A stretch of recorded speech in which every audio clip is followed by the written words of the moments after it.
महाराष्ट्रात गाय आता राज्यमाता गोमाता घोषित।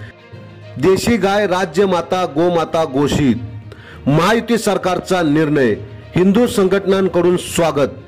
महाराष्ट्रात आता देशी गायींची ओळख राज्यमाता गोमाता अशी असेल। भारतीय संस्कृती जपणाऱ्या देवाभाऊंच्या महायुती सरकारने हा निर्णय घेतला आहे। या संबंधीचा शासकीय अध्यादेश नुकताच जारी करण्यात आला आहे।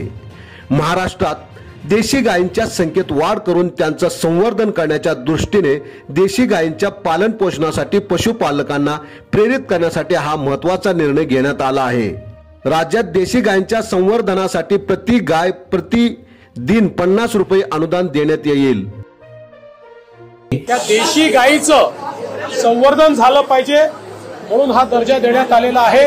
आणि एवढंच नाही तर ज्या ठिकाणी पांजरपोळ आहे, ज्या ठिकाणी व्यवस्था आहे, अशा ठिकाणी देशी गायीच्या चाऱ्याकरता मदत करण्याचा निर्णय देखील राज्य सरकारने घेतलेला आहे। गोशाळांना अति अल्प उत्पन्न असल्याने त्यांच्या मदतीसाठी हा निर्णय घेण्यात आला।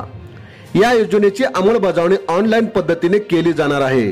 यासाठी राज्यातील प्रत्येक जिल्ह्यात गोशाळा पडताळणी समिती असेल। या निर्णयामुळे गोमातेचे रक्षण होणार आहे। गायीला गोमातेचा दर्जा देण्याची प्रलंबित मागणी महायुती सरकारने पूर्ण केल्याने हिंदूवादी संघटनांनी महायुती सरकारचे आभार मानले आहेत।